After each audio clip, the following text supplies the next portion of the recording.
Bismillahirrahmanirrahim. Al-hadithu at-tasi'u wath-thalathun.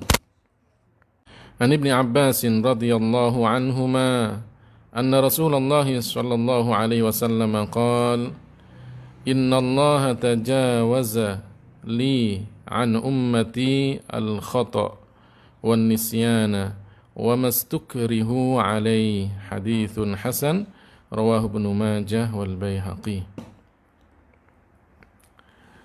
Hadis yang ke-39 dari sahabat Abdullah ibnu Abbas, semoga Allah meridhai keduanya, bahwasanya Rasulullah Shallallahu Alaihi Wasallam bersabda, sesungguhnya Allah memaafkan bagiku atas umatku kesalahan, kealpaan, dan apa yang dipaksakan kepadanya.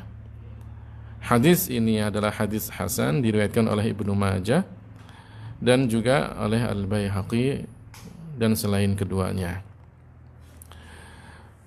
Para pemirsa kaum muslimin dan muslimat yang dimuliakan oleh Allah Subhanahu wa taala, di dalam hadis ini Rasulullah sallallahu alaihi wasallam menyebutkan beberapa hal. Allah Subhanahu wa taala di dalam hadis ini memberikan maaf, artinya tidak dijadikan itu sebagai dosa dan juga tidak akan disiksa karena perbuatan itu. Innallaha tajawaza li, sesungguhnya Allah Ta'ala memaafkan bagiku atas umatku, dari umat Rasulullah Sallallahu Alaihi Wasallam. Ini adalah kemuliaan Rasulullah Sallallahu Alaihi Wasallam yang diberikan oleh Allah Subhanahu wa taala kepada beliau. Agar untuk meringankan apa yang ada pada umat Rasulullah sallallahu alaihi wasallam. Umat yang dimaksud di sini adalah ummatul ijabah. Karena kata umat itu secara umum ada dua. Ada ummatud da'wah dan ada ummatul ijabah. Ummatud da'wah adalah umat yang kepada mereka Rasulullah sallallahu alaihi wasallam diutus. Ummatul ijabah adalah mereka yang mengikuti dakwah Rasulullah sallallahu alaihi wasallam. Man istajabu da'wata Rasulillah sallallahu alaihi wasallam. Mereka yang mengikuti ajaran Rasulullah sallallahu alaihi wasallam, itu namanya ummatul ijabah. Jadi yang dimaksud dengan ummati di dalam hadis ini, innallaha tajawaza li an ummati. Ummati yang dimaksud di sini adalah ummatul ijabah. Mereka yang mengikuti dan melaksanakan ajaran dan perintah serta larangan dari Rasulullah sallallahu alaihi wasallam. Innallaha tajawaza li an ummatil khata'. Al-khata' yang dimaksud di sini bukan kemudian karena ketidaktahuan. Orang tidak tahu hukum, syarat-syarat pada satu amalan, kemudian dia melakukannya dengan salah, maka kemudian dimaafkan. Bukan itu. Ketidaktahuan di dalam masalah amaliyah ibadah itu tidak menjadikan orang tersebut mendapatkan uzur, sehingga kemudian kesalahannya dimaafkan. Bukan itu.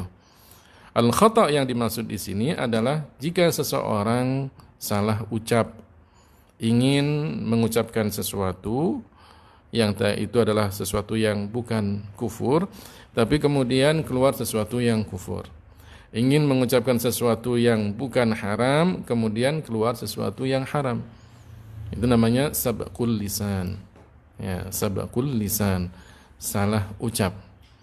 Seperti seseorang yang dia istirahat, dia tambatkan ontanya atau kudanya, kemudian setelah itu dia tidur, dan kemudian setelah bangun tidur dia kemudian dilihat kuda dan apa yang ada pada kudanya dari bekalnya itu enggak ada, hilang, lari kudanya.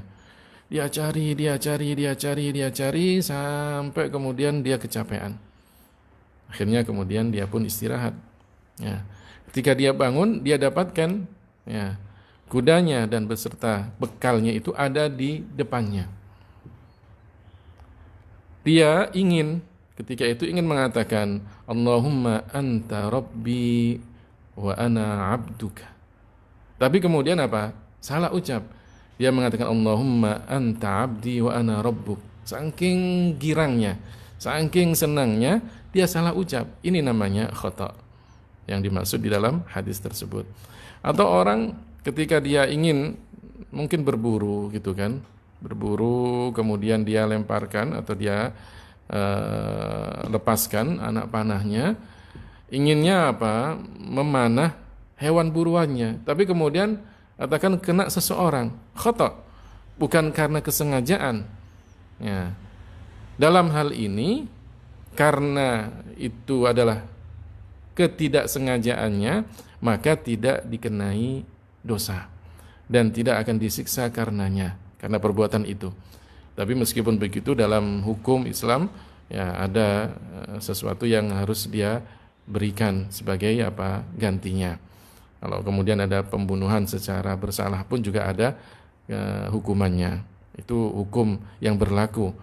Sama dengan orang yang ketika dia melemparkan sesuatu, ya, dia inginnya melempar benda, tapi kemudian kena barang orang lain, kan dia harus apa? Menggantikan barang itu meskipun tidak sengaja. Tapi maksud di sini adalah al-khata', ya. Artinya kalau dia melakukan dengan tidak sengaja, maka tidak akan dikenai dosa dan tidak akan disiksa karena perbuatannya itu nanti kelak di akhirat. Allah Subhanahu wa taala memaafkannya. Yang kedua adalah wan nisyan. Nisyan, lupa. Ya, seseorang yang lupa ketika dia melakukan sesuatu, dia anggap bahwa dia sudah wudu, kemudian dia sholat, tapi dia lupa. Padahal sesungguhnya dia belum wudu. Nah, dalam hal ini, maka apa? Lupanya itu dimaafkan. Artinya apa? Tidak akan dikenai dosa. Tidak akan kemudian disiksa karenanya nanti di akhirat. Lupa bilangan sholatnya antara 3 atau 4 rakaat padahal dia sholat zuhur. Kemudian ternyata dia hakikatnya yang dia lakukan adalah 3 rakaat. Lupa. Maka yang seperti ini apa? Dimaafkan. Ya. Jadi hal-hal yang semacam ini. Ya. Wa mastukrihu alaih. Ya, wa mastukrihu alaih, dan apa yang dipaksakan oleh orang lain kepadanya. Ya, orang yang kemudian dipaksa untuk melakukan kekufuran contohnya, ya, dan mereka benar-benar memaksanya, kemudian mereka mengancamnya. Kata para ulama, ancamannya adalah kalau tidak dia melakukan kekufuran itu maka dia akan dibunuh atau dilakukan penganiayaan yang menyebabkan dia mati. Ya, ma yuaddi ilal qatl. Ya, ancamannya itu memang dia bisa untuk melakukannya. Orang-orang itu mampu untuk melakukannya. Dan orang ini kemudian apa? Dipaksa untuk melakukan kekufuran. Nah, paksaan yang seperti ini, ya, itu yang kemudian kalau dilakukan dengan tanpa ada lapang dada, kerelaan di dalam hatinya dengan kata-kata kufur tersebut, maka orang itu dimaafkan.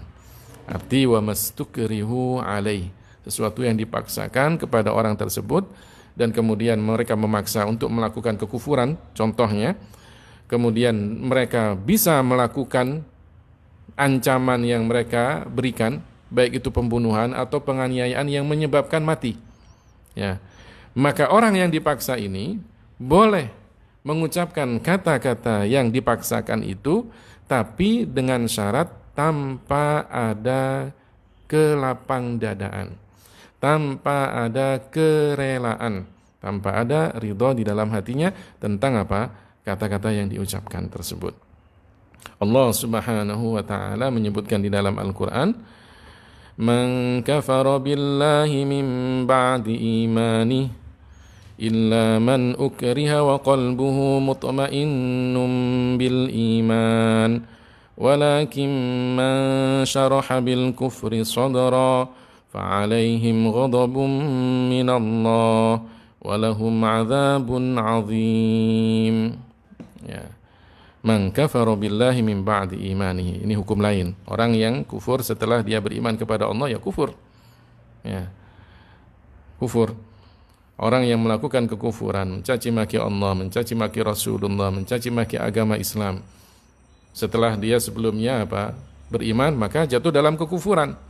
Karena kufur itu ada 3 macam. Ada kufur perkataan, ada kufur perbuatan, ada kufur keyakinan. Dan masing-masing dari macam-macam kekufuran ini menyebabkan seseorang itu jatuh pada kekufuran. Tidak harus 3-tiganya ada pada orang tersebut baru kemudian dihukumin kafir. Tidak. Ada kufur keyakinan, ada yang di dalam hati. Orang meyakini sesuatu yang kufur, akidah yang kufur, meyakini bahwa Allah jisim, ya, berbentuk, kemudian dikatakan sama dia punya anggota badan, duduk di atas arsy, ya, setiap sepertiga malam terakhir katanya turun ke langit dunia. Ini adalah akidah kufur. Kalau orang meyakini seperti itu, maka ini adalah keyakinan kufur. Meskipun tidak terucapkan di dalam atau dengan lisannya, maka sudah jatuh dalam kekufuran. Ya, sudah jatuh dalam kekufuran. Orang niat saja di dalam hatinya mengatakan tahun depan, dia mengatakan di dalam hatinya, ya, tahun depan saya akan keluar dari agama Islam ini. Ketika ada niatan seperti itu, sudah dianggap keluar seketika itu. Seketika muncul niatan tersebut. Kenapa? Karena sudah ada keraguan-keraguan di dalam hatinya tentang kebenaran agama Islam. Ya, ini namanya kufur keyakinan. Ada juga kufur perbuatan yang dilakukan oleh anggota badan, ya, seperti menginjak Al-Quran, tulisan Al-Quran, baik itu Al-Quran seluruhnya ataupun sebagian dari tulisan Al-Quran, membuangnya ke tempat sampah, ya, tempat-tempat yang kotor, ya, maka itu masuk dalam kufur perbuatan, menyembah berhala, menyembah sesuatu yang menjadi sembahan orang-orang non-muslim, sujud kepada berhala, sujud kepada matahari, sujud kepada bulan, ya, perbuatannya kufur. Meskipun seandainya dia ketika ditanya, kenapa kamu melakukan itu? Dia mengatakan, saya hanya melakukan tapi keyakinan saya, tetap meyakini Allah itu Tuhan saya. Tetap masuk dalam kekufuran. Itu namanya kufur perbuatan. Ada kufur perkataan. Dengan ucapannya dia kemudian mencaci maki Allah, mencaci maki Rasulullah, mencaci maki Islam, ya, mengatakan bahwa Allah Subhanahu wa taala tidak adil, zalim dan segalanya, itu adalah kufur. Meskipun kalau kemudian kita ingatkan, dia mengatakan, hati saya tetap meyakini kebenaran Islam. Apa yang dia ucapkan itu sudah kufur. Jadi masing-masing dari kekufuran ini, dari macam-macam kekufuran itu menyebabkan seseorang keluar dari agama Islam. Tidak harus kemudian 3-tiganya dia ucapkan, dia lakukan, dia yakini, baru kemudian dianggap kufur. Tidak. Masing-masing dari macam-macam kekufuran itu menyebabkan seseorang keluar dari agama Islam. Dan kalau sudah dihukumin kafir, cara dia masuk ke dalam agama Islam lagi adalah dengan mengucapkan 2 kalimat syahadat. Tidak cukup dengan istighfar. Ketika kemudian orang itu sudah dihukumin jatuh dalam kekufuran, maka kemudian dia mengatakan astagfirullah, astagfirullah. Istighfarnya dia itu tidak akan bermanfaat. Kenapa? Karena dia dalam keadaan bukan beriman kepada Allah Subhanahu wa taala. Innallaha la yaghfiru ay yushraka bihi. Sesungguhnya Allah tidak mengampuni orang-orang yang musyrik, ya, kepadanya. Jadi kalau orang yang musyrik tidak akan diampuni dosa-dosanya meskipun dia beristighfar. Istighfarnya justru seakan-akan mengatakan, ya Allah ampunilah saya meskipun aku syirik kepadamu. Kan seperti itu. Dan Allah tidak mengampuninya, justru akan semakin bertambah dosanya. Kenapa? Karena dia menyalahi nas Al-Quran tadi. Innallaha la yaghfiru ayyushraka bihi.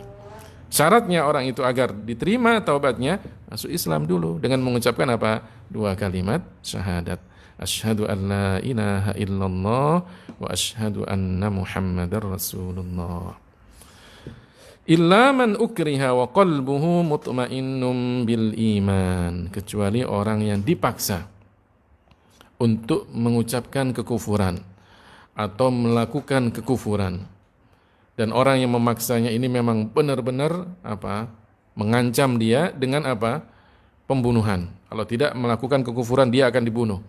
Atau dianiaya yang menyebabkan dia mati. Ya. Dan mereka bisa melakukannya, maka yang seperti ini ketika dia mengucapkan kata-kata yang dipaksakan kepadanya, kata-kata itu adalah kata-kata kufur. Seperti kasusnya kepada siapa? Ammar bin Yasir. Ya, Ammar bin Yasir, sahabat Rasulullah SAW, dipaksa untuk mencaci maki Rasulullah. Ya. Kemudian mereka memaksanya itu benar-benar bisa melakukan ancamannya, karena sebelumnya kedua orang tua Ammar ini sudah dibunuh. Ya, Yasir dan Sumayyah, dua orang tua Ammar dibunuh.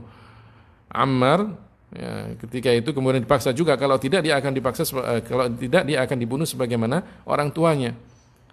Maka dalam keadaan ketakutan Ammar mengucapkan apa yang mereka paksakan. Tapi wa qalbuhu mutmainnun bil iman. Dan hatinya itu tetap dalam keimanan.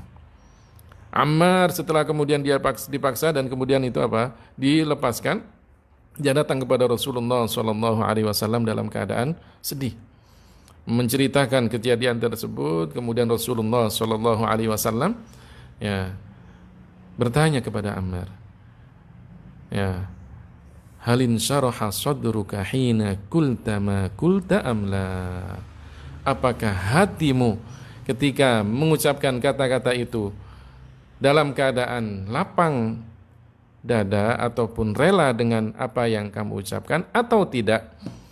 Maka kata Ammar, la, tidak. Apa kata Rasulullah? Inna'adu fa'ud. Kalau mereka kembali lagi memaksakan hal itu kepadamu, maka kamu bisa, artinya punya alasan, uzur untuk mengucapkan kembali. Ya. Jadi illa man ukriha wa qalbuhu mutmainnun bil iman, kecuali orang yang dipaksa tapi wa qalbuhu mutmainnun bil iman. Berbeda kalau kemudian orang itu dipaksa tapi hatinya rela dengan kekufuran, jatuh dalam kekufuran. Ya. Jadi kalau kemudian orang dipaksa untuk melakukan kekufuran, kemudian setelah itu dia mengucapkan kekufuran, tapi hatinya juga rela dengan kekufuran tersebut, maka jatuh dalam kekufuran. Jadi ingat, paksaan itu kata para ulama adalah jika orang yang memaksanya itu mengancam dengan pembunuhan. Benar, kalau memang tidak melakukan kekufuran dia akan dibunuh. Atau dianiaya yang menyebabkan dia mati. Adapun kalau kemudian akan diambil hartanya, akan dibunuh orang tuanya, akan dipotong telinganya, itu tidak termasuk dalam uzur yang membolehkan dia untuk mengucapkan kata-kata kufur tersebut. Karena para ulama menyebutkan ini masalahnya kan masalah kekufuran, bukan masalah-masalah yang lainnya. Memang kalau kemudian orang dipaksa dalam masalah talak, kalau tidak kemudian mentalak istrinya, maka kemudian dia akan dipukul, pukulan yang menyebabkan dia cacat. Ini kemudian dia mentalaknya, maka tidak jatuh talaknya. Kenapa? Karena itu termasuk uzur. Itu katanya para ulama mengatakan bahwa paksaan-paksaan pada hal-hal yang berbeda-beda hukumnya pun juga berbeda. Walakin man syaraha bil kufri sadra fa'alaihim ghadabun minallah. Kalau orang kemudian dipaksa dan hatinya rela dengan kekufurannya, fa'alaihim ghadabun minallah, maka orang itu akan mendapatkan murka dari Allah Subhanahu wa taala. Artinya jatuh dalam kekufuran, dipaksa untuk mengucapkan kekufuran, dipaksa untuk melakukan kekufuran. Ketika dia melakukan, hatinya rela dengan kekufuran tersebut, maka jatuh dalam kekufuran. Fa'alaihim ghadabun minallah, dia akan mendapatkan murka Allah Subhanahu wa taala. Artinya di akhirat dia akan disiksa oleh Allah Subhanahu wa taala. Walahum 'adzabun 'adzim. Dan bagi mereka siksaan yang pedih, ya, siksaan yang parah. Ya. Jadi hadis Rasulullah Shallallahu Alaihi Wasallam ini, ya, menjelaskan kepada kita ada beberapa hal yang dimaafkan oleh Allah Subhanahu Wa Taala terhadap umat Rasulullah Shallallahu Alaihi Wasallam. Di antaranya adalah kesalahan, kealpaan. Ya, saya tadi lupa untuk menyebutkan juga alpa kalau ketika orang itu apa, puasa, ya, puasa, kemudian apa, dia lupa bahwa dia sedang puasa, kemudian makan. Nah, ini masuk dalam masalah nisyan. Ya. Man nasiya wa huwa shaimun fa akala aw syariba falyutimma shaumahu. Ya, fa innama at'amahu Allahu wa saqah. Orang yang lupa sedangkan dia dalam keadaan puasa, kemudian dia makan dan minum, maka hendaklah dia apa? Menyempurnakan puasanya, karena sesungguhnya Allah Subhanahu wa taala yang memberikan makan dan minum tersebut. Ini artinya apa? Bahwa itu termasuk lupa yang dimaafkan.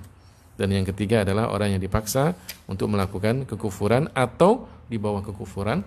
Ya, tapi saya jelaskan tadi tentang kekufuran karena itu penting untuk kita ketahui.